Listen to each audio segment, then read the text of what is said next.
नमस्कार दोस्तों, मैं करण त्रिपाठी आपका स्वागत करता हूं द देवरिया डायलॉग्स के शो में। आज हम बात करेंगे पूर्वांचल की राजनीति से जुड़ी हुई, जो कि हमारी श्रृंखला पहले से चलती आ रही है। तो आज हम बात करेंगे देवरिया में समाजवाद की। देवरिया में समाजवाद की स्थिति पहले बहुत मजबूत मानी जाती थी। यहाँ मोहन सिंह सांसद के रूप में थे और ये समाजवाद की धरती मानी जाती थी। लेकिन आज के समय में यहाँ लगभग हर संस्थानों पे भाजपा का दबदबा बन गया है। तो इस विषय पे बात करने के लिए हमारे साथ हैं युवा चेहरा समाजवादी पार्टी के राष्ट्रीय प्रवक्ता मनीष सिंह जी। तो आज हम बात करेंगे देवरिया के समाजवाद के विषय में और देवरिया की समस्याओं के विषय में। तो हम स्वागत करते हैं सर आपका। नमस्कार। और हम आपसे आज जानना चाहेंगे समाजवाद का जो एक चढ़ाव था देवरिया में, तो वो उतर रहा है क्या, या किस तरीके से धीरे धीरे घटता गया, सांसद विधायक कम होते गए और आज के समय में एकदम नगण्य की स्थिति आ गई है।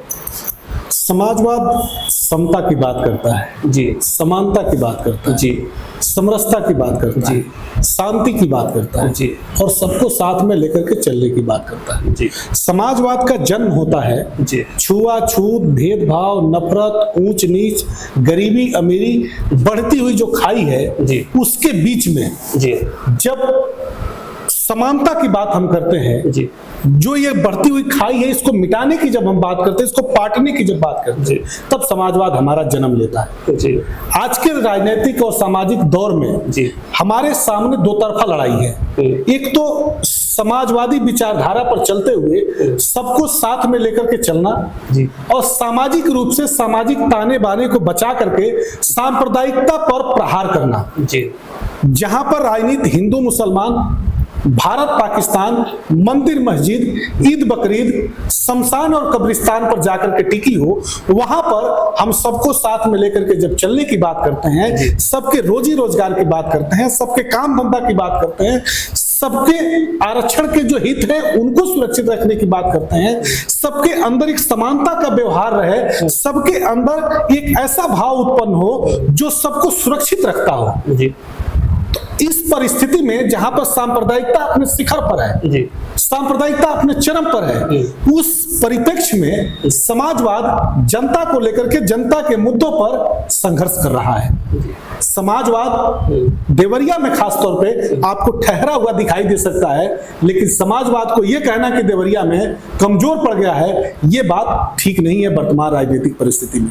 अगर यह बात ठीक होती तो मैं इसको स्वीकार कर लेता, इसलिए कि मैं राजनीति में खास तौर पे कोशिश करता हूं कि सच के ज्यादा करीब रहूं। जी, समाजवाद ठहरा जरूर है देवरिया में, लेकिन समाजवाद की जो गति है वो इतनी तेजी से डेवलप कर रही है अपने आप को, जो जैसे आपने कहा कि देवरिया में समाजवाद के बहुत बड़े बड़े लोग पैदा हुए, बाबू उग्रसेन सिंह जी पैदा हुए, गेंदा सिंह जी पैदा हुए, हमारे रामाज्ञा सिंह चौहान जी पैदा हुए, कामेश्वर उपाध्याय जी पैदा हुए, मोहन सिंह जी पैदा हुए, रामनगीना यादव जी पैदा हुए, ऐसे बाबूलाल यादव जी पैदा हुए, बहुत बड़े बड़े नेता पैदा हुए जिन्होंने सड़क से लेकर के सदन तक गांव गरीब खेत खलिहान किसान मजदूर की बात किया, सबके हितों की रक्षा की बात किया, सबको साथ में लेकर के चलने की बात किया।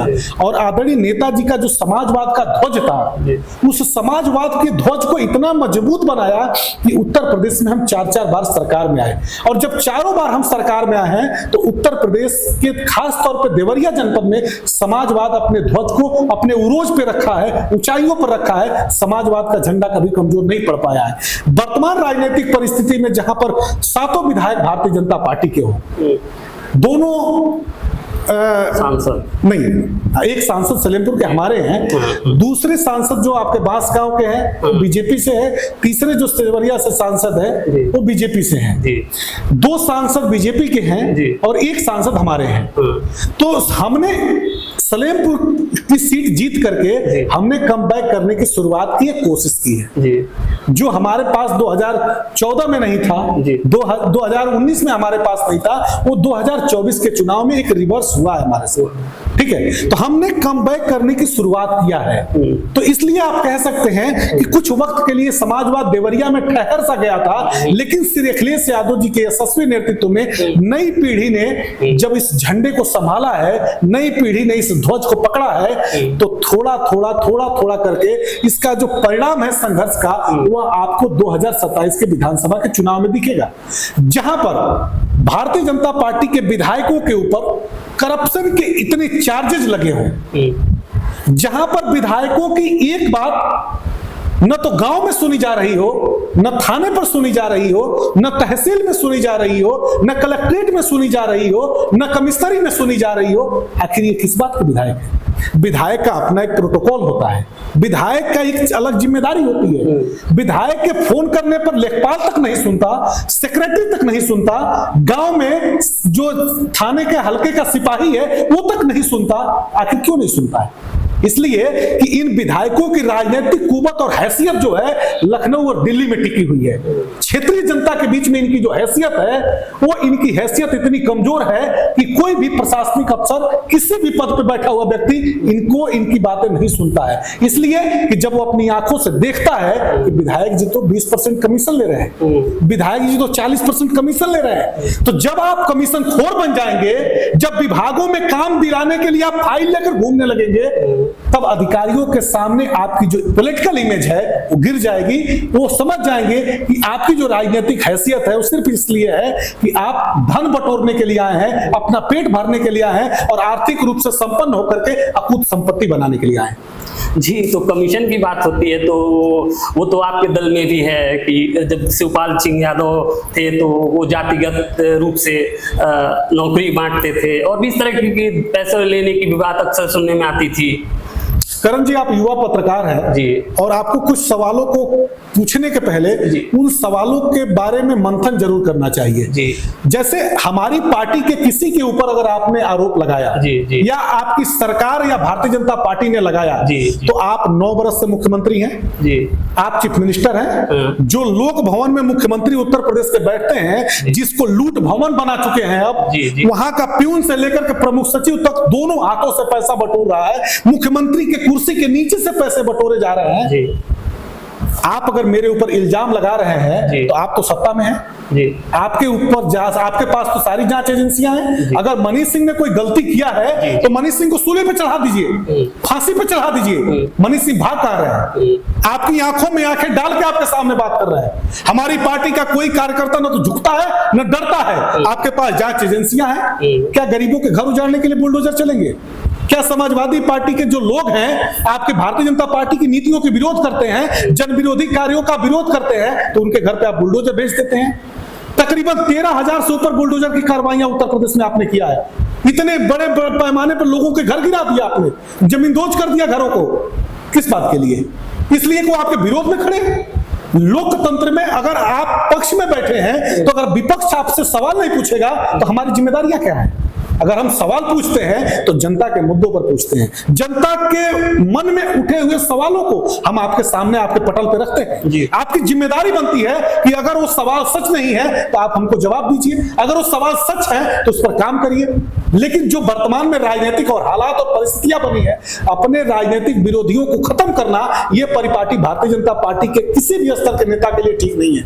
इसलिए कि सत्ता तो आएगी, सत्ता जाएगी। आज आप चीफ मिनिस्टर हैं, कल हमारी पार्टी के चीफ मिनिस्टर होंगे, परसों किसी और कोई चीफ मिनिस्टर होगा। जो जनता के लिए बेहतर काम करेगा वो उत्तर प्रदेश का हुक्मरान बनेगा। श्री अखिलेश यादव जी के यशस्वी नेतृत्व में 2027 में जो हम लोगों ने संकल्पित भाव से सत्ता का परिवर्तन करने का निर्णय लिया है, वो सिर्फ और सिर्फ जनता के हितों की रक्षा के लिए है। इसलिए कि आज बड़े पैमाने पर उत्तर प्रदेश में 25 करोड़ आबादी है, 18 लाख से ऊपर सरकारी विभागों में पद खाली है। नए पद तो आप सृजित नहीं कर पा रहे हैं। दूसरे जो विभागों में पद खाली हैं उस पर उत्तर प्रदेश के 18,000 से ऊपर, 18 लाख से ऊपर नौजवानों को आप नौकरी दे देते तो कितने गरीब कमजोर तबके के परिवार के युवा है जो महंगी डिग्रियां लेकर के, महंगी शिक्षा हासिल करने के बाद से सड़कों पर दर ठोकर खाने को मजबूर है। उनको आप नौकरी नहीं दे पा रहे, उनको उनका काम धंधा नहीं दे पा रहे। आप कहते हैं कि हम साल में 2 करोड़ नौकरी देंगे। अरे जब 10 लाख करोड़ उत्तर प्रदेश के कर्जे में है प्रति व्यक्ति उत्तर प्रदेश का 41,000 रुपए का कर्जदार है। मां के गर्भ में पलने वाला बच्चा, चाहे बेटा हो चाहे बेटी हो, वो भी 41,000 रुपए का कर्जदार है। यही तो योगी जी की सरकार है। योगी जी ने जो उत्तर प्रदेश हमारे ऊपर दिया है, इसको उन्होंने कहा था कि हम उत्तर प्रदेश बनाएंगे, हम ऐसा इंजन बनाएंगे जो देश को नेतृत्व देगा। लेकिन इस उत्तर प्रदेश को आपने ऐसा बना दिया कि जराइम की दुनिया में तब्दील हो गया। कब कहां पर लूट हो जाए, कब कहां पर डकैती हो जाए, कब कहां पर छिनैती हो जाए, कब कहां पर बलात्कार हो जाए, कब किस मां बहन की आबरू लूट ली जाए, इसका कोई भरोसा नहीं है। तो जब इस तरह का आपने उत्तर प्रदेश दे दिया है, तो जनता ने भी पीडीए के पराक्रम, पुरुषार्थ और परिश्रम को महसूस करके परिवर्तन का निर्णय ले लिया है।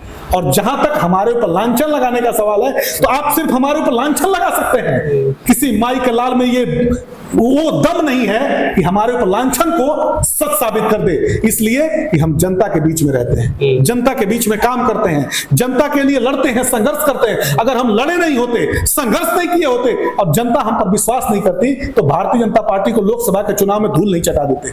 जिस प्रभु श्री राम जी का इन लोगों ने इतना ज्यादा श्रेय लेने की कोशिश की, राम मंदिर हमने बनाया। अरे प्रभु श्री राम जी की आपकी क्या हैसियत है मंदिर बनाने की?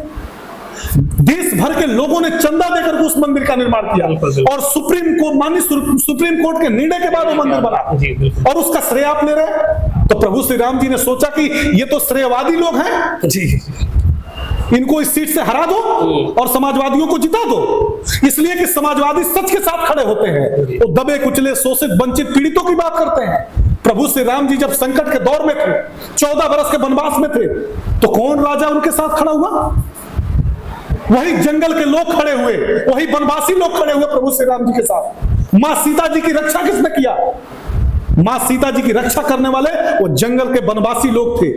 तो आज समाजवादी पार्टी में श्री अखिलेश यादव जी के साथ वो लोग खड़े हैं जो गरीब, कमजोर, शोषित, वंचित, उपेक्षित वर्ग के लोग हैं। उन्होंने श्री अखिलेश यादव जी के रक्षा करने का, उनको सत्ता में वापसी का और उनके एक ऐसे समाजवाद के बट वृक्ष को मजबूत करने का निर्णय लिया है जो भारतीय जनता पार्टी की सांप्रदायिकता को हरा देगा। और खासतौर पर देवरिया के लिए एक बात कहना चाहते हैं, देवरिया में जो नेताओं की भारतीय जनता पार्टी की उमदंडई बढ़ी है, गुंडई बढ़ी है, लंपटाई बढ़ी है, इसमें इनको सुधार कर लेना होगा समय रहते। देवरिया के विधायक जी हैं, जब कोई इनका विरोधी, चाहे वो ग्राम प्रधान हो, बीडीसी सदस्य हो या कोई और राजनीतिक काम करने वाला व्यक्ति है, अगर ये सिर्फ सुन जाते हैं, इनके कानों तक किसी ने चुंगली कर दी, एक तो इतना कान का कच्चा ये विधायक होगा, मुझे तो इस बात का अंदाजा ही नहीं था। किसी ने भी अगर कान से कह दिया जाकर के, जैसे करण जी ने जाकर के कह दिया, विधायक जी फला प्रधान जी तो आपके शिकायत कर रहे थे, समाजवादी पार्टी के कार्यक्रम में गए थे, 300 गौरी बाजार, जरा इसको देखिए और ठीक करिए और थाने में बैठा करके जरा हमको वीडियो दिखाइए। अब ऐसी नेतागिरी अगर आप करेंगे, एक तो आप यहाँ के रहने वाले नहीं है, यहाँ की संस्कृति नहीं जानते, यहाँ की सभ्यता नहीं जानते, और ये तो ऐसी समाजवादियों की तेलंगाना धरती रही है, आपसे डरता कौन है? आपके पास है क्या? आपके पास हैसियत क्या है? आपके पास सिर्फ इतनी हैसियत है कि दिल्ली में आपकी सरकार है, लखनऊ में आपकी सरकार है और देवरिया में सरकार है। अपने पीछे गनर को खड़ा करके अपनी हैसियत राजनीति में दिखा लेना बहुत बड़ी कुवत और ताकत ही है। देवरिया में ऐसे ऐसे नेता पैदा हुए हैं जो एक गनर लेकर के नहीं चलते थे, और आप उनके दम पर बोलते हैं जो आपके पीछे सत्ता है। अगर सत्ता नहीं होती तो विधायक जी आप क्यों नहीं कस पाते? इसलिए कि देवरिया की धरती बगावतियों की धरती रही है, आंदोलनकारियों की धरती रही है, और देवरिया की धरती ने जवाब दिया है। 2027 का चुनाव लड़िएगा और यहाँ की जनता लड़ेगी समाजवादी पार्टी के साथ। आपको हरा करके अगर उसी जनपद में नहीं भेज दिया गया जिस जनपद से आप आते हैं, तो आप जो कहेंगे वो हम लोग मान जाएंगे। आखिर में इन लोग को तो भी जनता ही ने चुना है। आप भले उनके ऊपर आरोप लगा रहे हैं, लेकिन जीती तो जनता के वोट से है। करण बाबू जी, चुनाव जीतना जी और नेता बनना दोनों में बहुत फर्क होता है जी। हर 5 साल में 403 विधायक बनते हैं, खांची भर विधायक बनते हैं, और खांची भर विधायक चले जाते हैं, पता नहीं चलता। देवरिया में भी बहुत सारे विधायक घूम रहे हैं, कोई पूछता नहीं है, इसी गली से जाएंगे, कोई झांकरे सलाम नहीं ठोकेगा। नेता बनना चाहिए, नेता, और नेता जो होता है वो सबको साथ में लेकर के चलता है, कभी उत्पीड़न नहीं करता है किसी का, कभी थाने में, कभी कोतवाली में, कभी तहसील में नहीं बैठवाता है, उसको बेइज्जत और अपमानित नहीं करता है। नेता के अंदर वो गुण होना चाहिए कि जो अपने विरोधियों को भी अपने बराबर की कुर्सी दे, जो अपने विरोधियों को भी सम्मान दे, जो अपने विरोधियों को भी आदर दे, और कहीं पर भी मिले तो हाथ जोड़ के प्रणाम करे, इसलिए कि नेता का उससे सम्मान बढ़ता है, कद बढ़ता है। इस तरह की लंपटाई, दमंगई और गुंडई देवरिया में नहीं चलता। देवरिया राजनीति में अपराधीकरण को बर्दाश्त नहीं करती है। देवरिया ने समता समानता की बात किया है, सबको साथ में लेकर के चलने की बात किया है। इस तरह की लफंगई देवरिया की सियासत को शोभा नहीं देती है।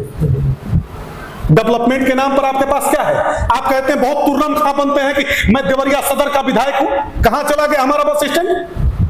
आप बस स्टैंड पे चले जाइए, बारिश होती है, लोग वहां पर खड़े रहते हैं, भीगते रहते हैं। बहुत बड़ा तुर्रम खा बनते हैं कि मैं तो बहुत बड़ा देवरिया सदर का विधायक हूं। कायदा आपके सदर का विधायक है, आपके पास जिला अस्पताल नहीं है। और भारतीय जनता पार्टी के विधायकों और सांसदों में जो रस्साकसी चल रही है, पहले ये अपना झगड़ा सुलटा है। हमसे ये क्या लड़ेंगे? हमसे क्या लड़ेंगे? कलेक्ट्रेट में देखा आपने, विकास भवन में देखा आपने, आपस में तू मैं करते हैं।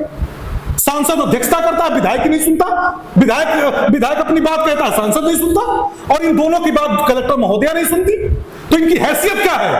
मेरे राजनीति में अगर मेरे एक फोन की ताकत नहीं है तो मुझको कुर्ता पैजामा खूंटी पर टांग देना चाहिए। राजनीति में अगर मैं जनता की नुमाइंदगी करता हूं, जनता का नेतृत्व करता हूं, तो जनता के लिए मुझे वफादार रहना पड़ेगा। जनता ही मेरे लिए भगवान है और जनता ही मेरे लिए सब कुछ है। श्री अखिलेश यादव जी के यशस्वी नेतृत्व में समाजवादी पार्टी ने इनके 9 वर्षों से इनके सामने आंखों में आंखें डाल के बात हमने किया है और इनसे लड़ा है। तब आज इतने हमारी पार्टी के पास सांसद हैं और इतने बड़े पैमाने पर विधायक है। और 2027 में करण बाबू आप देखते रहिएगा, देवरिया में सातों सीटों पर भाजपा के लोगों को हम लोग हराएंगे। सांसद की सीट भी 2029 में चली जाएगी, इसलिए कि ये देवरिया के जो सांसद हैं ये अंतरिक्ष यात्री हैं। इनको देवरिया की धरती से कोई मतलब नहीं है। इनकी आंखों के सामने मेडिकल कॉलेज में तीमारदार जो है, अच्छी जगह सोने की व्यवस्था नहीं, दवाइयां नहीं है मेडिकल कॉलेज में। और दुर्भाग्य देखिए, करण बाबू आप तो पढ़े लिखे व्यक्ति हैं, मेडिकल कॉलेज किसी मरीज को रेफर करता है तो या तो पीजीआई रेफर करेगा या एम्स में रेफर करेगा।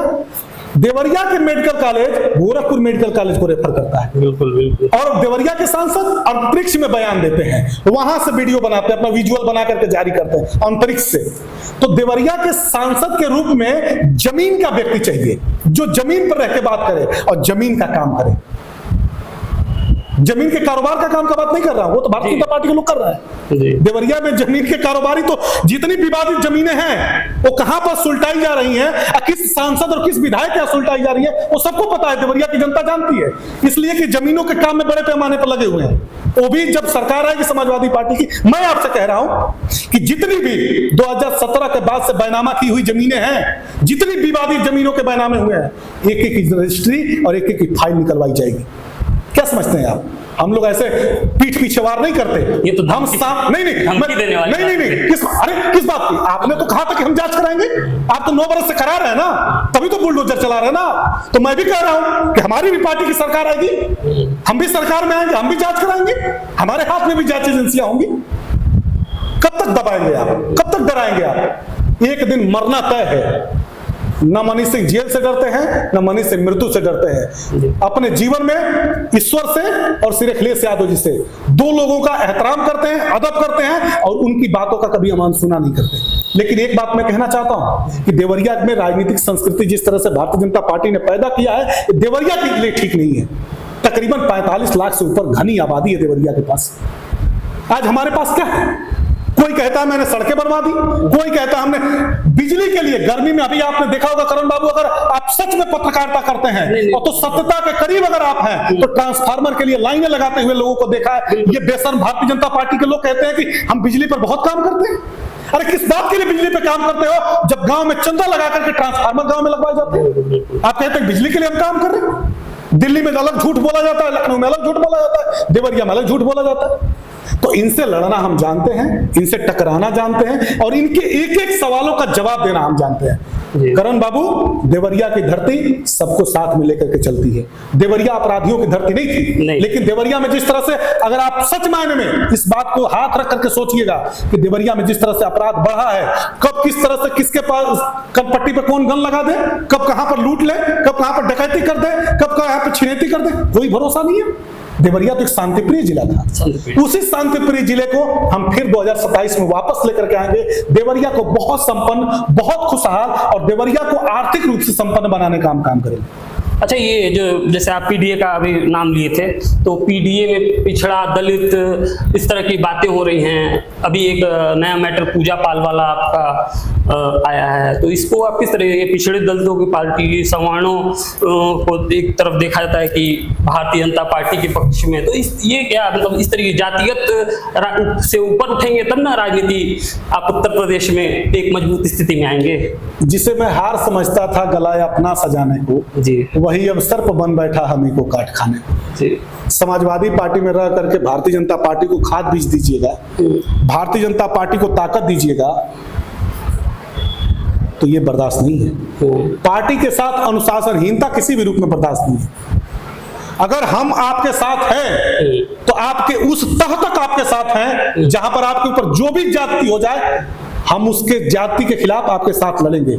पूजा पाल जी के हर परिस्थिति में आदरणीय नेताजी ने, हमारे परम आदरणीय राष्ट्रीय अध्यक्ष श्री अखिलेश यादव जी ने उस हद तक साथ दिया जहां तक उनकी कल्पना के बाहर था।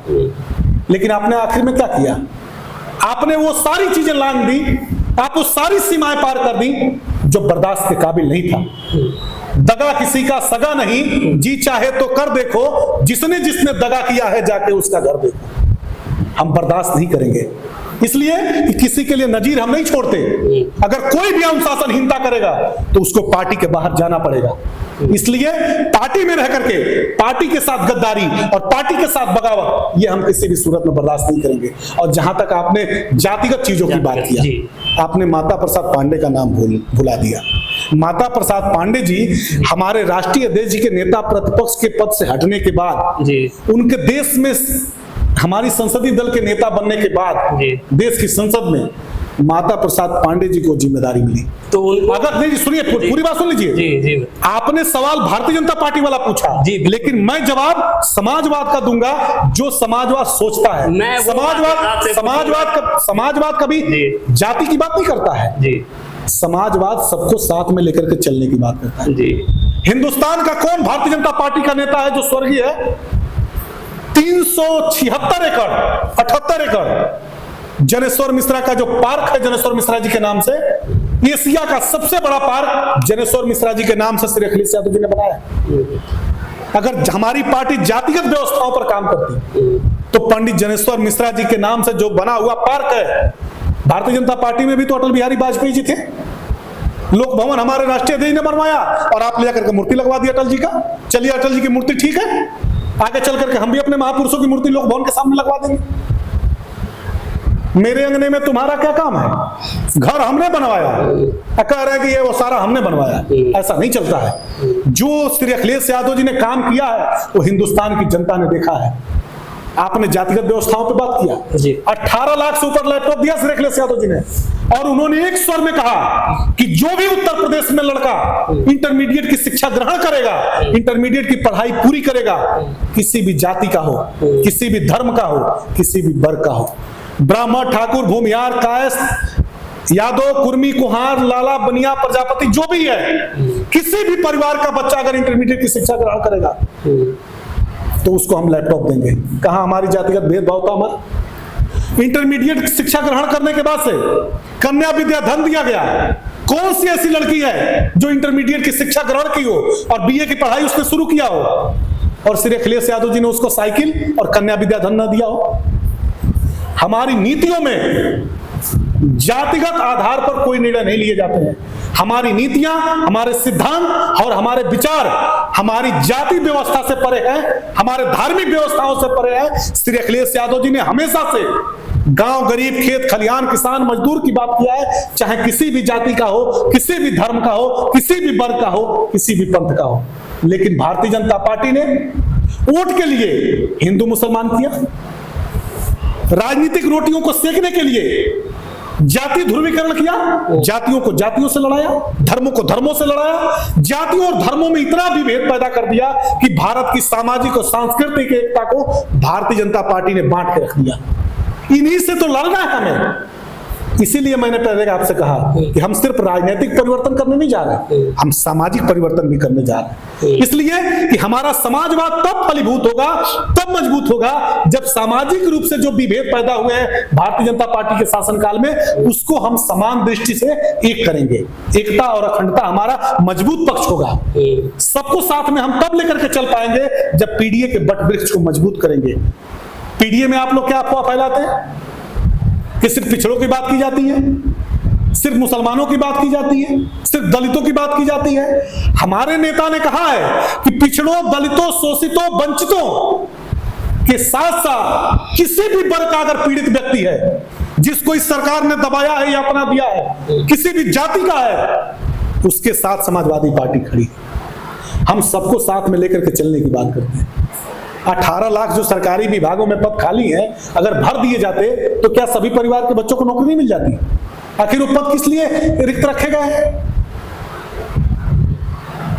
कोई पूछने वाला नहीं है। और ये विधायक सदन में खड़े होते हैं तो टीटीएम करने लगते हैं मुख्यमंत्री की।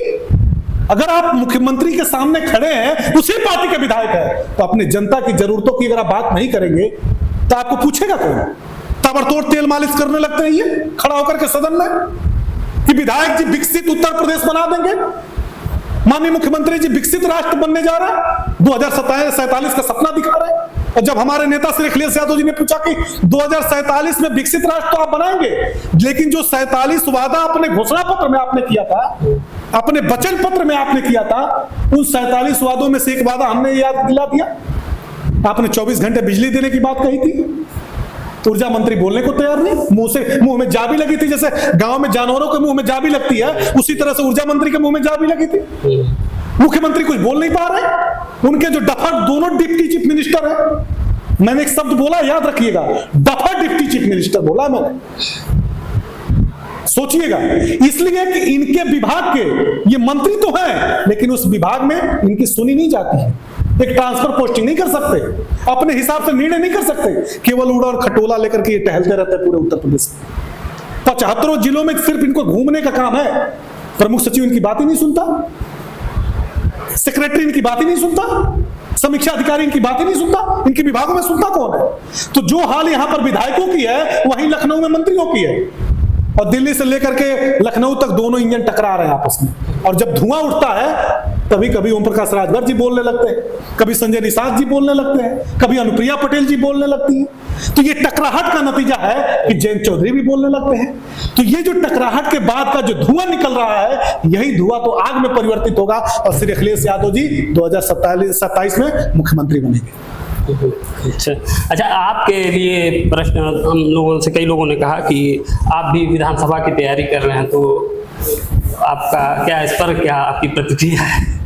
देखिए करण जी, चुनाव लड़ना जी और चुनावी राजनीति में पार्टिसिपेट करना जी ये हमारे राष्ट्रीय अध्यक्ष जी के निर्णय के ऊपर निर्भर करता है। जी, मेहनत करना मेरा काम है, जनता के बीच में बने रहना, उनके मुद्दों को उठाना और श्री अखिलेश यादव जी का ईमानदार कार्यकर्ता और वफादार कार्यकर्ता बनकर के लोगों के साथ खड़े रहना, ये हमारा दायित्व था।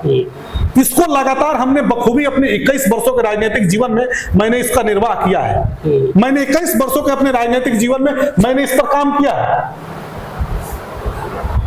टिकट मिलेगा, मैं लड़ूंगा और चुनाव जीत करके अपने राष्ट्रीय अध्यक्ष को मुख्यमंत्री बनाने में सहयोग करूंगा। टिकट नहीं मिलता है तो टिकट मिलने के बाद जितनी मेहनत करूंगा, उतना ही मेहनत टिकट नहीं मिलने के बाद भी करूंगा।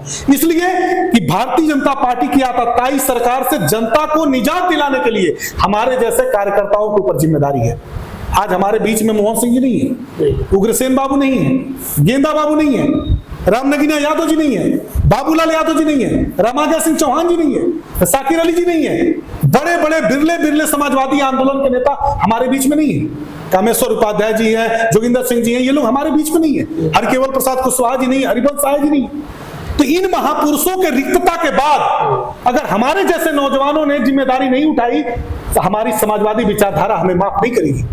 हम लोगों ने, हमारे जैसे देवरिया में सैकड़ों नौजवान साथी हैं जो ईमानदारी से मेहनत कर रहे हैं और भारतीय जनता पार्टी की आंखों में आंखें डाल के लड़ रहे हैं। सड़क से लेकर के लखनऊ की सड़कों तक मेहनत कर रहे हैं, आंदोलन कर रहे हैं और जितना हो सक रहा है समाजवादी पार्टी को ताकतवर बना रहे हैं। और हमारी ताकत का नतीजा है। करण बाबू, 28,000 से ऊपर हमारी पार्टी के नेताओं और नौजवान साथियों के ऊपर 9 वर्षों में योगी सरकार ने गैंगस्टर लगाए हैं, गुंडा एक्ट लगाए हैं, आपराधिक मुकदमे दर्ज किए हैं, जेलों में भेजे हैं, लेकिन हम डरे नहीं, हम झुके नहीं, इनसे लड़ते रहे, संघर्ष करते रहे।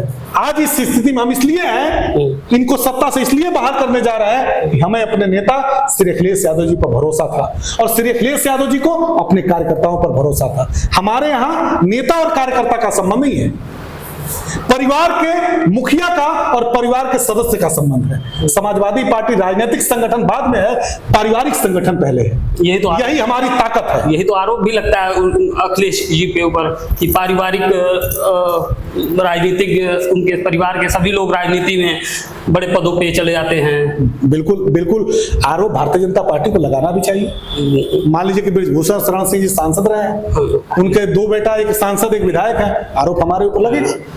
राजनाथ सिंह जी मान लीजिए कि देश के रक्षा मंत्री हैं, इसके पहले वो गृह मंत्री थे, उसके पहले वो राष्ट्रीय अध्यक्ष थे, उनके एक बेटा विधायक है, आरोप तो हमारे ऊपर लगेगा ना। मान लीजिए कि उनके साथ अनुप्रिया पटेल जी हैं, वो केंद्र में मंत्री हैं, आशीष पटेल जी हैं, उनके साथ उनकी सरकार में है, आरोप तो मेरे ऊपर लगेगा ना, आरोप मेरे ही ऊपर लगेगा।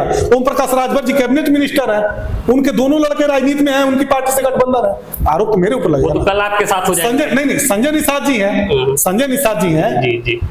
उनके एक बेटा विधायक हैं, एक बेटा तो हार गया सांसद का चुनाव और उत्तर प्रदेश की सरकार में, तो मेरे ऊपर लगेगा नहीं। मान लीजिए जयंत चौधरी जी, मान लीजिए कि संघर्षों की प्रतिमूर्ति हैं, वो तो पारिवारिक पृष्ठभूमि से आते नहीं है, आरोप हमारे ऊपर आप लगाएंगे। यहीं पर सूर्य प्रताप शाही कैबिनेट मिनिस्टर है, उनका लड़का ब्लॉक प्रमुख है, आरोप हमारे ऊपर आप लगाएंगे। जयप्रकाश निषाद का विधायक है, इसके पहले मंत्री थे, उनका लड़का ब्लॉक प्रमुख है, उनकी बहू राजनीति करती है, आरोप हमारे ऊपर लगाएंगे आप। क्यों? दुर्गा प्रसाद मिश्रा जी मिनिस्टर थे उत्तर प्रदेश की सरकार में, उनका लड़का विधायक है, आरोप हमारे ऊपर लगाएंगे आप। क्यों? हरकेवल जी सांसद थे, उनका लड़का रविंद्र कुशवाहा एमपी था, आरोप मेरे ऊपर लगाएंगे। हम तो पारिवारिक पृष्ठभूमि से आते हैं ना, आरोप आप हमारे ऊपर लगाएंगे, इसलिए लगाएंगे कि हम विपक्ष में हैं, भारतीय जनता पार्टी सत्ता में है। उनसे सवाल ये अगर पूछेंगे आप, उससे सवाल पूछेंगे तो इसका बेहतर जवाब देंगे।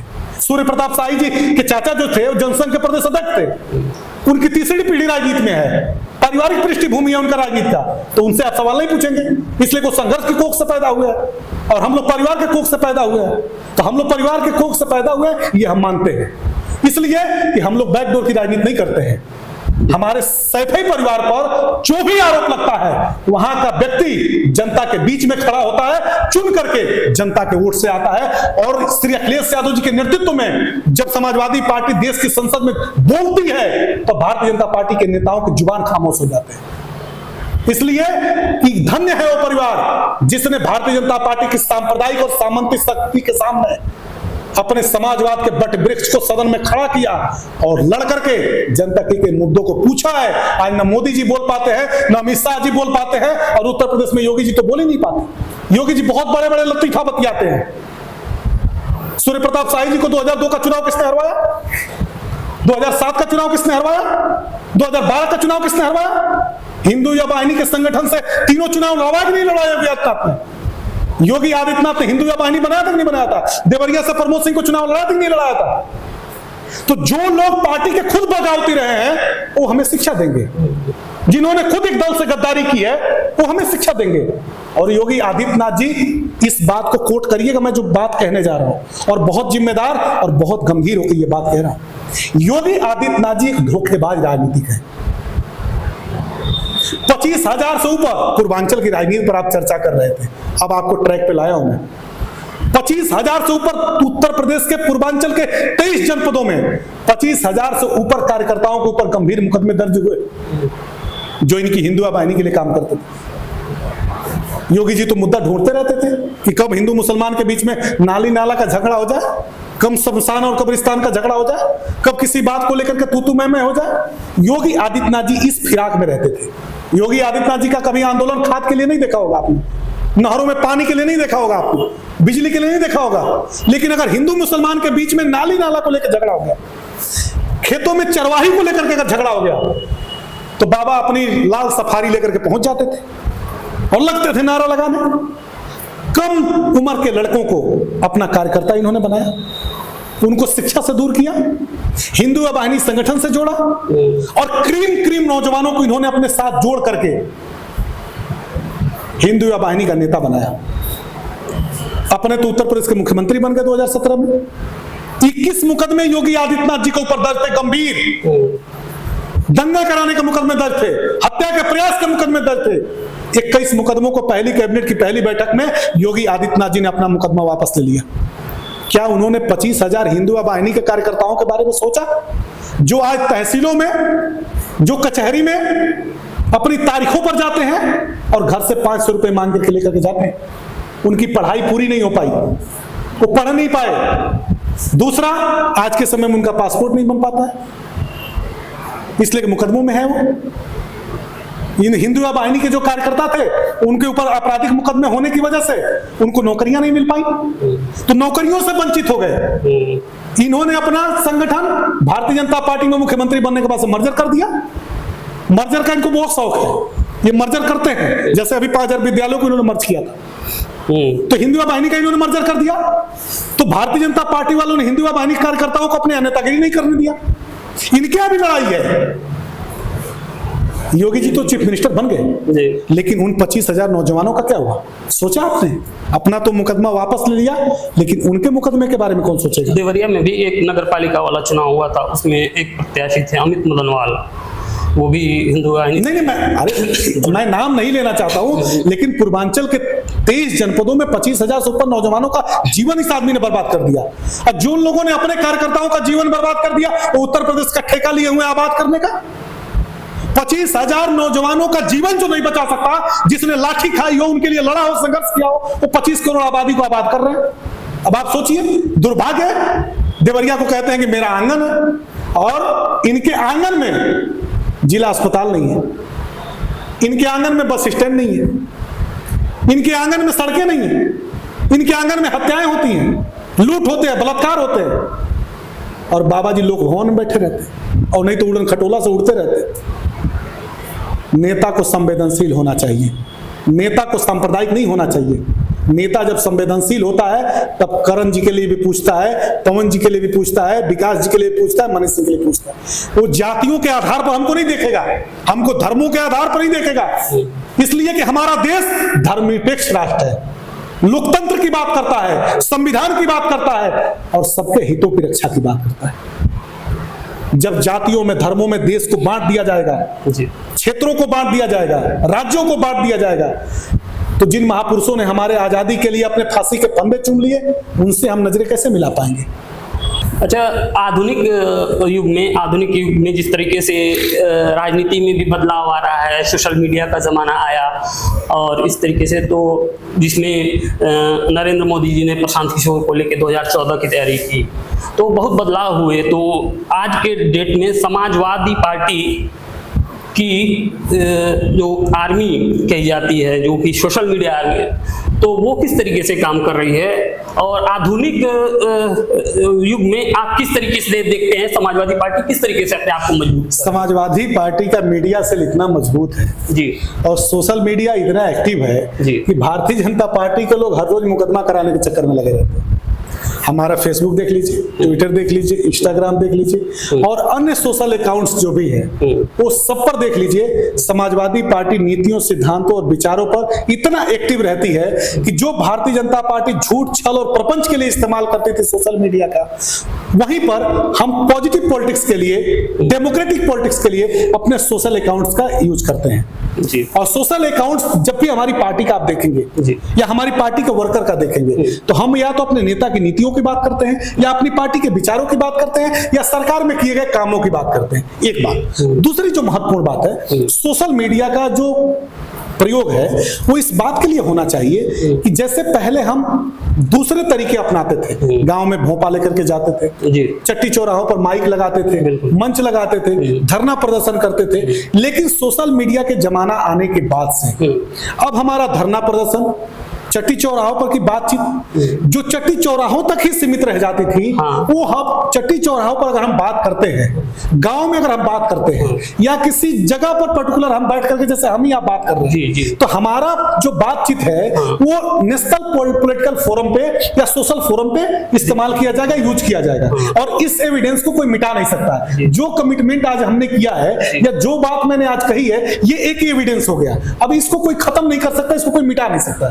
तो सोशल मीडिया के आने के बाद से सोशल जो मीडिया का यूज है वो इतना प्रासंगिक हो चुका है कि आज के समय में राजनीतिक, सामाजिक और अन्य सरकारी विभागीय जो भी काम है, इसके बगैर आप नहीं कर सकते। तीसरी महत्वपूर्ण बात है कि सोशल मीडिया का यूज जो है कभी किसी की छवि को खराब करने के लिए, व्यक्तिगत रूप से आहत करने के लिए या व्यक्तिगत रूप से किसी को ठेस पहुंचाने के लिए नहीं करना चाहिए।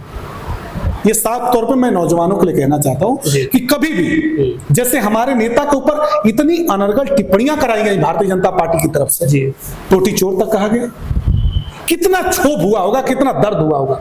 अब आप सोचिए, हम जैसे लोगों को इतनी घृणा हो गई भारतीय जनता पार्टी से कि आप टोटी चोर कह रहे हैं। जिस इंसान ने उत्तर प्रदेश को, जो डूबा हुआ उत्तर प्रदेश था, उसको सूर्य के क्षितिज पे पहुंचा दिया, जिन्होंने मेट्रो सिटी का दर्जा दिया लखनऊ को, जिन्होंने ऐसा एक्सप्रेसवे का निर्माण किया जिस पर मालवाहक विमान, हिंदुस्तान ही नहीं पूरी दुनिया में कोई ऐसी सरकार नहीं थी जिस सरकार ने सुखोई, मालवाहक या हरक्यूलिस विमान को उतार करके एयरफोर्स को समर्पित किया हो और उसने सड़कों की टेस्टिंग जहाजों से की हो।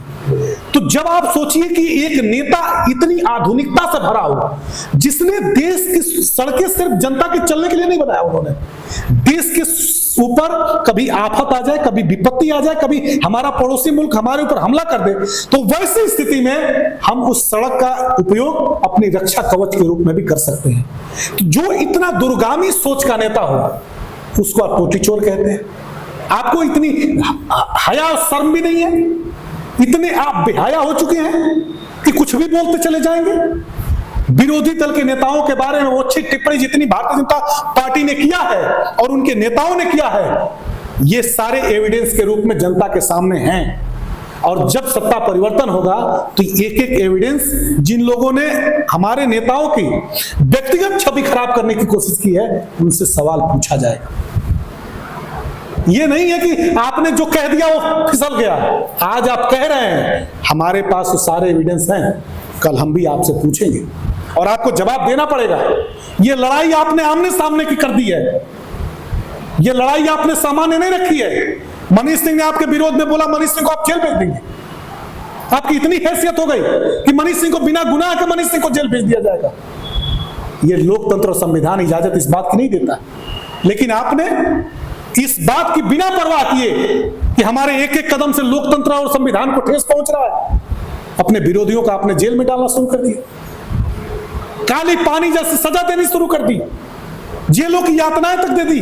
अभी कई हमारी पार्टी के नेता हैं, हमारे जिलाधीश जी के भाई के ऊपर आपने किस तरह का व्यक्तिगत रंजिश निकाल दिया।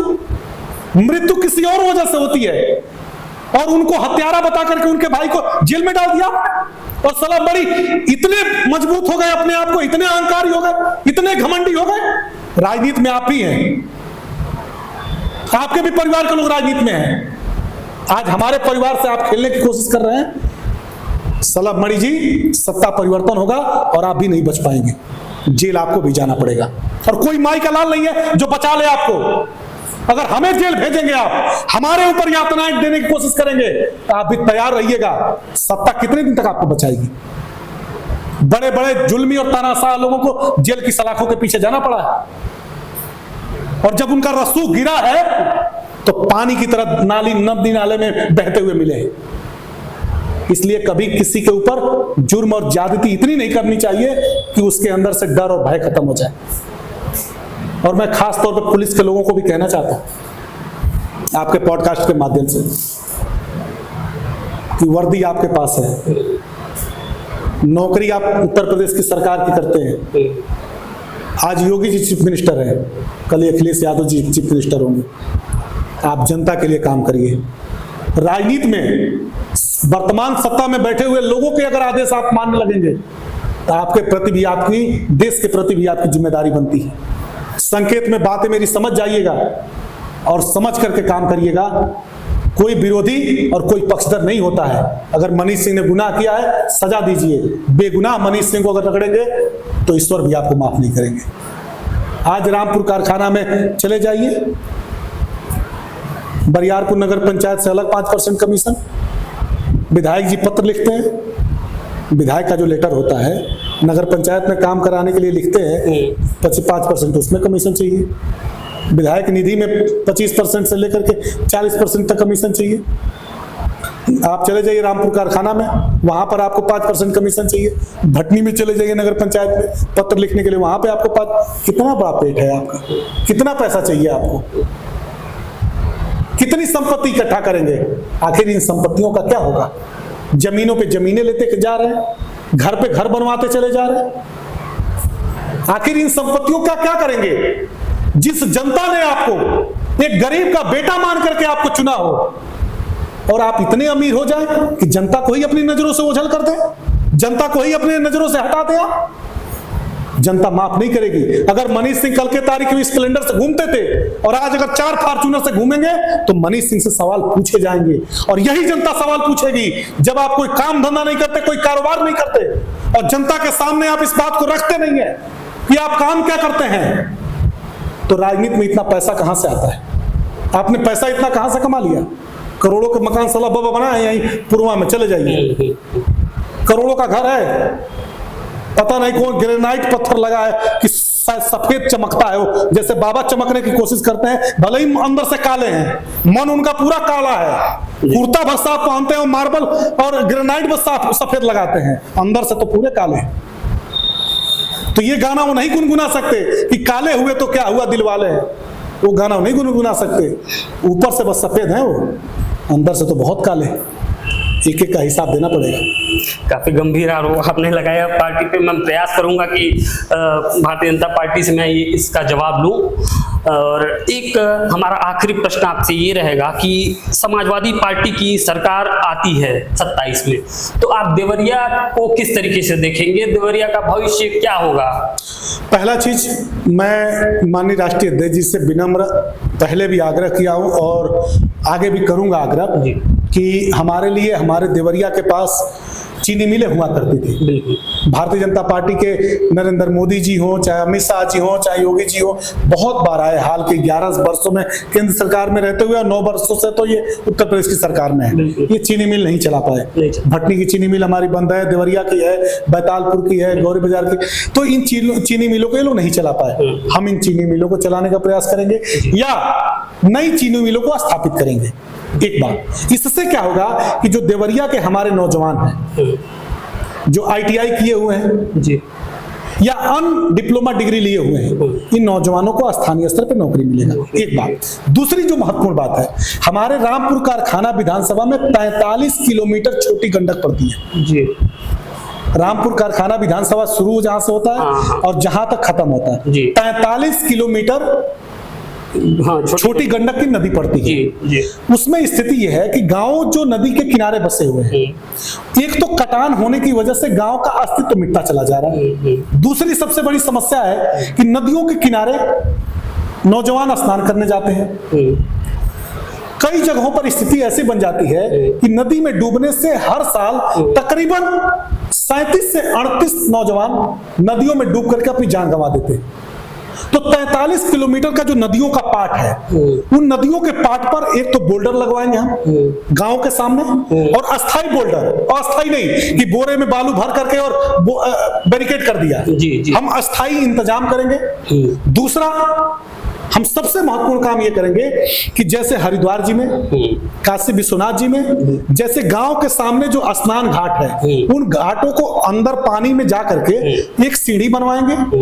उसके बाद से उनको बैरिकेड करेंगे कि जब वो नहाने के लिए जाए तो एक रास्ता रहेगा जिसे पकड़ करके जाए, वो स्नान करें और फिर उसी रास्ते वो निकल करके वापस आ जाए, जिससे हमारे विधानसभा क्षेत्र के प्रमुख हिस्सों से जो हमारे नौजवान डूब करके मर जाते हैं, जो आकस्मिक जिनकी मृत्यु हो जाती है, उन नौजवानों की जिंदगी बच जाएंगी। और तीसरी, उन नदी के रास्ते हम अपने विधानसभा को इकोनॉमिकल रिसोर्सेज के माध्यम से उन नदियों से हम कैसे पैसा लें, उन नदियों से हम कैसे पैसा कमाएं और अपने विधानसभा क्षेत्र को कैसे बेहतर बनाएं। इसलिए कि हमारा जो छोटी गंडक है ना, वो हमें पैसा बहुत दे सकती है अगर हम उनके पानी को फिल्टर करते हैं जी। नदियों के किनारे जो जमीनें खराब पड़ी हुई हैं, जो गवर्नमेंट की जमीनें हैं, वहां पर हम अलग अलग तरीके से बागवानी कर सकते हैं जी। जब बरसात का सीजन नहीं रहता है तो अलग अलग तरीके से बागवानी कर सकते हैं, पौधारोपण करा करके फलों को वहां से निकाल सकते हैं। तो हम अलग अलग रिसोर्सेज से, उन पानी के अंदर से और पानी के बाहर से, उनके तट से हम पैसा निकालने की कोशिश करेंगे और वो धन ऐसा होगा जो सरकारी खजाने में जाएगा और हमारे क्षेत्र का विकास हो जाएगा। और तीसरी सबसे महत्वपूर्ण बात है कि हम अपने यहाँ सस्ती शिक्षा के लिए सरकारी जो हमारे ITI कॉलेज है जी, पॉलिटेक्निक कॉलेज है, उन्हें हम लेकर के आएंगे। अपने राष्ट्रीय अध्यक्ष से हम निहोरा करेंगे, विनती करेंगे, सरकार हमारी बन जाती है तो हम ITI कॉलेज लाएंगे, पॉलिटेक्निक कॉलेज लाएंगे, महिला डिग्री कॉलेज लेकर के आएंगे। और सबसे अच्छी बात जानते हैं क्या हमारे विधानसभा क्षेत्र की, हमारा विधानसभा क्षेत्र इतना सुंदर और इतना खूबसूरत है कि प्राकृतिक रूप से बहुत संपन्न है, समृद्ध है। वहां की मिट्टी बहुत उपजाऊ है, हम अपने गुड़ की फैक्ट्री लगा सकते हैं, ठीक है। गुड़ की फैक्ट्री लगने से अगर न्याय पंचायत स्तर पे हम गुड़ की फैक्ट्री लगाते हैं तो उससे हम बहुत अच्छे तरीके से हम पैसे को कलेक्ट कर सकते हैं और किसानों को मजबूत बना सकते हैं, ठीक है। उसके बाद से हम प्रत्येक न्याय पंचायत स्तर पे, पहले हम ब्लॉक स्तर पे करेंगे, उसके बाद हम न्याय पंचायत स्तर पे जाएंगे। 3 लेयर का एक हम योगा सेंटर बनाएंगे, दूसरा हम ऑनलाइन लाइब्रेरी लाएंगे, ऑफलाइन लाइब्रेरी लाएंगे, जिम सेंटर लाएंगे और बहनों के लिए कढ़ाई बुनाई का एक सेंटर लेकर के आएंगे। मतलब जो एक्टिविटीज स्थानीय स्तर पर करके हम स्वस्थ रह सकते हैं जी, हम एजुकेटेड हो सकते हैं और कढ़ाई बुनाई करके, स्किल डेवलपमेंट करके हम छोटे स्तर पर पैसा कमा सकते हैं। तो पूरा मेरा फोकस ये रहेगा कि स्वास्थ्य के क्षेत्र में, एजुकेशन के क्षेत्र में और कौशल विकास के माध्यम से, ये भारतीय जनता पार्टी वाला कौशल विकास नहीं, इनके यहाँ तो सिर्फ अपना विकास होता है, कौशल का तो विकास ही नहीं है। लेकिन हमारे नेता श्री अखिलेश यादव जी कौशल विकास करना जानते हैं, वो लोगों को उससे जोड़ना जानते हैं। तो श्री अखिलेश यादव जी के आशीर्वाद से, नेतृत्व में हम अपने विधानसभा क्षेत्र के युवाओं को स्वावलंबी बनाएंगे,